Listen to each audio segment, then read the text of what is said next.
prejudice and stereotype has just taken a whole different turn. Like, wait. I'm not just talking about colorism now. We are talking about hair textures as well.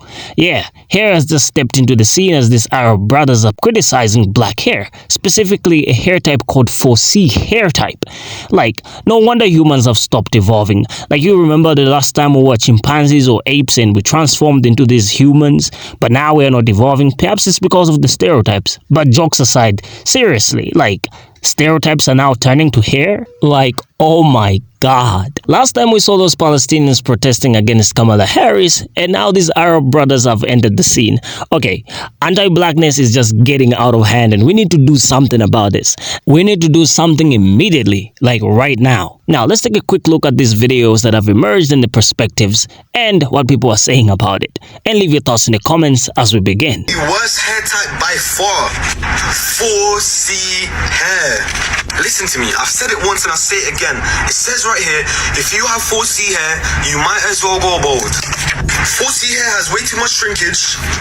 It's literally horrible, and you will never ever be able to comb it out in peace because there's knots everywhere. Another thing is, 4C hair looks the same when it's dry and when it's wet, which is crazy. No matter how hard you wash it and how much hair product you put on it, your hair will look the same. You are not valid, my friend. Go bald. If you're a guy, you're still cooked, but you're not as cooked as girls. Girls cannot rock 4C hair, bro.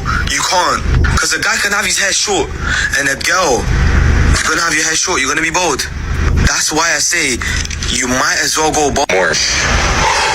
And that's going to be 4C hair, the curliest hair type possible. This hair type is in its own league. If you have this hair type, you're going to be dealing with dry hair, frizzy hair, even shrinkage. And shrinkage alone is already a pain. Sure, you can rock braids or dreads, but I feel bad for whoever's doing your hair. Do you know how long it will take to detangle that? And also, if you have 4C hair, your hair dry and your hair wet look exactly the same. I'm not trying to hate, I'm just stating facts. If you got 4C hair, you might as well go bald. If you have any of the following, you're cooked, and I'm sorry in advance. So at number 3, we have people that have 4C hair. Okay, listen, yeah, if you got 4C hair, your hair is nice and you can get a lot of styles of it, you get me? However, your hair's long to maintain and it takes time to wash it, you get me? Listen, if y'all can't find beauty and appreciation for different hair textures, just fucking say that. Listen, everybody can't rock that 4C, okay? It ain't for everybody. Everybody can't make that shit look beautiful, you feel me? What my boy Bow Wow say? Hair nappy butt, I'm happy, pocket full of y'all probably too young for that. But I'm just saying, who the f made y'all the hair police? I was gonna do a whole compilation video of how beautiful and versatile 4C hair is, but it don't even matter. Listen, texturism is just as bad as colorism, and it's just as bad as racism to me. I don't get it's all the way over in the UK, fam, bruv. If you have 4C, shut the fuck up. Lame. Y'all know how fast y'all will lose y'all bitch with dark skin with 4C hair? You better watch your mouth. Hi there, Jericho Latrice here. Now, this message is not for the young man who I'm stitching, but the person and people who think like the one that I clipped in the beginning of this video. My name is Jericho Latrice and I have 4C hair. I love every bit of the kink and coil that comes with it. Now, mind you, it took me a very long time to be able to say those words because I was forced into assimilation growing up as well as my grandmother, my mother, and so forth and so forth. I decided that I wanted to rock and love my natural hair texture exactly how it grows out of my scalp. And so many other black women are doing the same. See, we were forced to assimilate to Western beauty standards. Hence why a lot of us had to chemically damage or heat damage our hair for so many years just so we can look professional. So we can be like, oh, our hair isn't unkempt. Our hair is beautiful. But we were told that our natural hair wasn't beautiful for so long until we understood that no. Just because they feel as though our hair isn't beautiful, it does not mean that we have to think that our hair isn't beautiful. I love every bit of my hair. Do you understand me? I no longer care to conform into something that I am not. I am no longer going to put a chemical in my hair just so I can make others think that my hair is beautiful to them. And I think that is important, right? It's important for you, an individual, to love thyself and not sit up there and tell somebody who is literally letting their hair grow out exactly how it grows out of their scalp. You should not, and I repeat, you should not sit up there and say disparaging things just because a person's hair texture is thicker, coilier, kinkier than yours. It's rude. It's wrong. And it's sad. I was told as a child that my hair was ugly. I was forced to get perms. I had like chemical burns on my scalp. I had to deal with the hot comb, hold your ear, smell of burnt hair. I had to deal with all of those things growing up because I was told that my hair wasn't beautiful naturally. Now,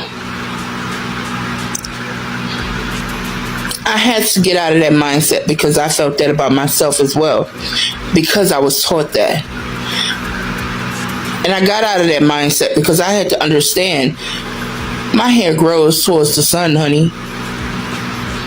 I get energy, gift energy from the sun that grows, which is this beautiful crown that is on my head.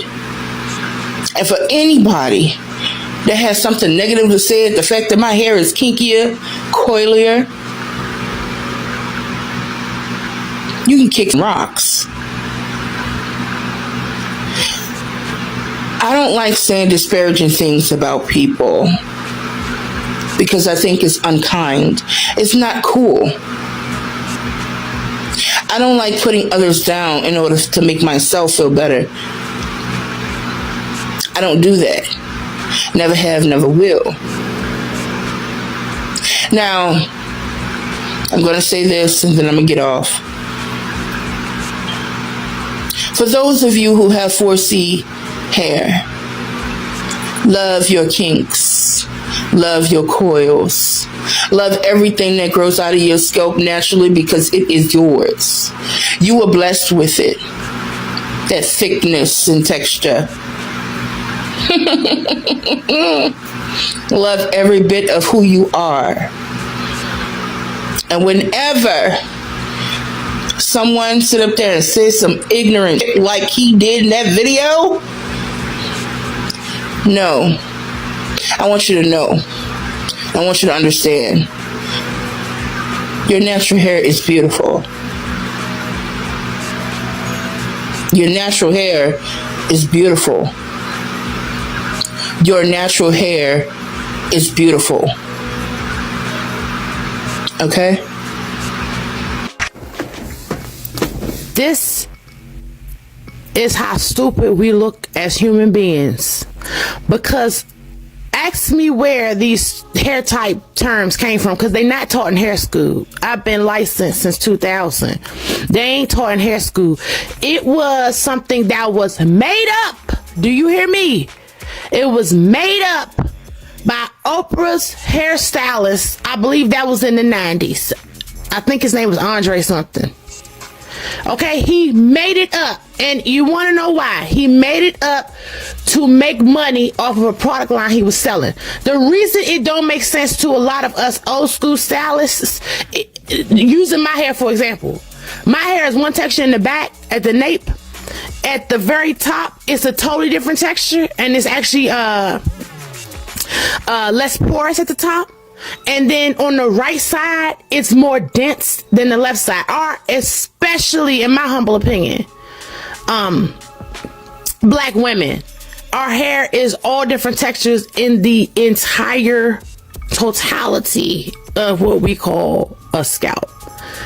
Which brings me to race, which is why people, when they hold themselves superior to other races, we're not talking about nationality. We ain't talking about, what neighborhood you from. Nothing like that. We talking about specifically race.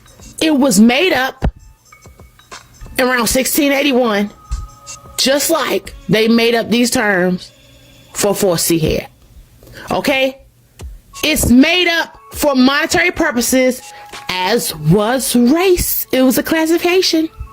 It was a PBS special. I was so confused and in a daze and stuck. It was a PBS special I seen on YouTube, and that's supposed to be a reputable station, and they were showing how like around the 1600s or 1500s where interracial marriage was prevalent, and all these people were, and then all of a sudden they had to stop. I said, hold up, wait a minute, because that's not what we taught, right? The question is, why is we taught that? Because of money. It was about money. Bacon's Rebellion was about money. They placed a certain segment of society that looked a certain way at the top tier system. They didn't give them more. They just stomped the rest of the class all the way to the bottom and took more from them. So it gave the appearance that the poor people who they put at the top had more, but they didn't. Which is what we're seeing now. So back to this whole diaspora thing, all you brown and all us black people and whatever. It was made up. The straighter your hair is doesn't mean it's better. It's no such thing as good hair. This is stupid. And the most ridiculous part about this is people with the straightest hair go and manipulate it and get perms, what they call perms, to curl it up and make it tight curly. Why?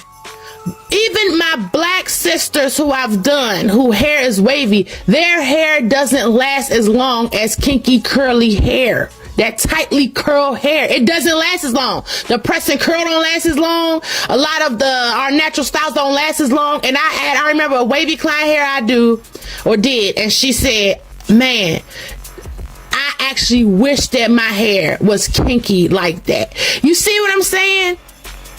Like, people gotta tease their hair. People who have naturally straight hair gotta tease it to get certain styles. And not to say one type of hair is better than the other, but this go back to the original statement I said. It's made up. the dude made it up for his hair product line. Texturism would never be okay in my book. Why do y'all like talking down on people with 4C hair? I would like to know that. 4C hair is not hard to maintain, in my opinion. I can speak for myself because I have 4C kind of hair. And yes, you might think, oh, well, it's short. True. However, I know how to maintain it. I know how to take care of it. And I love it. So I hate when people try to speak ill on 4C hair, like it's not beautiful or it's difficult to take care of, because it's not. You could literally take good care of it and still look beautiful in your natural state. Honestly, I don't understand the point of his video listing off the worst hair type, because at the end of the day, everybody is beautiful in their own way with different hair texture, no matter what you say and how you feel about it. I said what I said. I'm so tired of non-black people getting on here and talking to us about black people hair. First, it was that colonized ass biracial boy talking about 4C hair is the worst hair to have in the world. And then that white girl got on here and was like, perks of being a white girl is that we don't have to purchase hair. I'm not listening to nobody who got to purchase a permanent box to achieve the level of curls that we achieve naturally. And if that wasn't enough, that one light-skinned girl got on here talking about, oh, all of y'all are not pretty without wigs and eyelashes.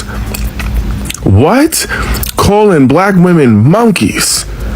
Are you okay? Listen, all that colonized energy all at once is just too much.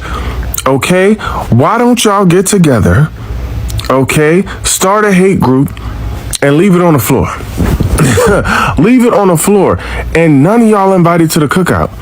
I don't care if you light skin black. Okay? You're not invited either, because you played yourself. Okay, all manners of prejudices aside, let me just start off by saying that I enjoy being black. I enjoy the way my hair is structured. I enjoy that I can curl it up, I can straighten it up, I can make braids with it, and I can do all kinds of styles with it. You know why? Because of the way it's structured. Unlike palm color straight hair, right? Palm color straight hair, as much as they wouldn't like to admit it, it's not all that good. It looks good when it's straight, of course, but what kind of styles have you ever seen palm colors rocking? When they rock braids, they fall apart immediately. When they try to appropriate any black hairstyle, their hair starts falling out. Like, would you want that kind of hair? Now, when it comes to those Arab brothers, of course, they think that they're the better version of black people, just as any light-skinned black person does. Like, just look at any light-skinned person, and no prejudice here, but like, light-skinned people from every black community think that they're the better, most attractive people in the black community. Like, not just in the American black community, I'm talking about all communities all over the world. I don't know how we've inherited this palm color entitlement even in our own communities, but that is the reason why that brother was saying, regardless if you are a light black person, you shouldn't talk about 4C hair if you don't have it, right?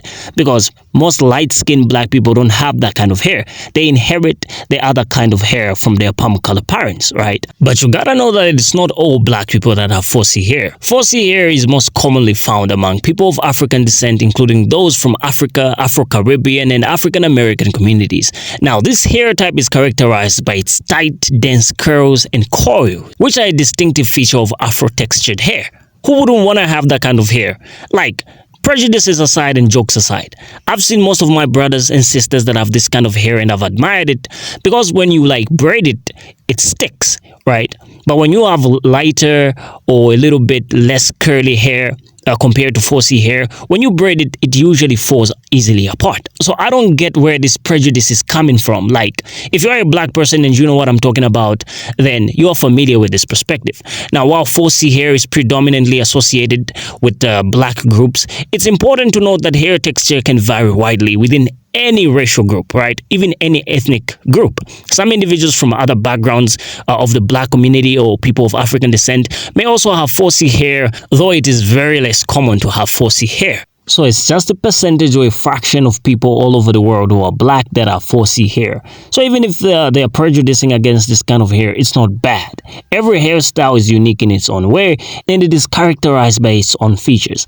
I just think this reaction stems from the anti-blackness, especially with everything going on with those protests in Chicago and those protests against Kamala Harris in those elections. I think that these people, especially these brothers of ours that are Palestinian or related in any way to that region, I think they're just upset because they failed to influence that reaction from the black community that they were expecting, right? But at the same time, when we get away from that, because Arab people are usually found in most African societies, like in most of our countries in the southern region, they are present like all over the southern region. So I have seen this behavior from them where they cherish themselves more and they have this sort of pride in themselves and their color and their attributes and all that, simply because of this palm colorness that I talked about. Like last time in another video where we discussed it, I pointed to you how in some cultures to do with Indian, even Arab cultures, they have these classes, right? Depending on how black you are, you'll be racially classed or rather hierarchically classed. Well, they're pretty much the same race, but the point I'm trying to make is if you have a darker skin tone, you're most likely to fall into the lower class, lighter skin tone into the higher class or upper class. So these are just prejudices that come from their own communities and societies. So they bring them to African societies, they bring them in the UK and wherever they go in the world, they bring it on social media, and now they're feeling comfortable because perhaps they're just showing their true colors now. They're tired of pretending that they've always been in solidarity with black people, because in the first place, you got to remember that Islam was spread through slavery, and we also talked about this in another video. I mentioned to you how this certain pastor was saying that if we were to see how gruesome that slavery was right now, no person at their own will would turn into Islam. Like, that's just a normal thing. But the same thing can also be said about Christianity, right? But in this case, we're focused more on this aspect, because humans naturally, because of our ability to socialize, we usually group ourselves into these hierarchical social structures, right? So the same thing can be said for any society. But taking this palm color entitledness, even though you're not a palm color to this level of anti-blackness against black people, that's just something else. It's biased. It's something that shouldn't be practiced amongst any ethnic group which is marginalized or regarded as marginalized in the world. And as much as I know, they're trying to be in solidarity with palm color people, but palm colors will never regard them as one of their own. But taking this anti-blackness to hair is a whole different level of stereotype and prejudice against any black person out there. As we finalize our discussion, you leave your thoughts in the comment section and tell me what you think is going on as we are seeing in these videos. Is it just the anti-blackness, or what is it? I'll see you in the next video. Signing off for now. Take care and God bless.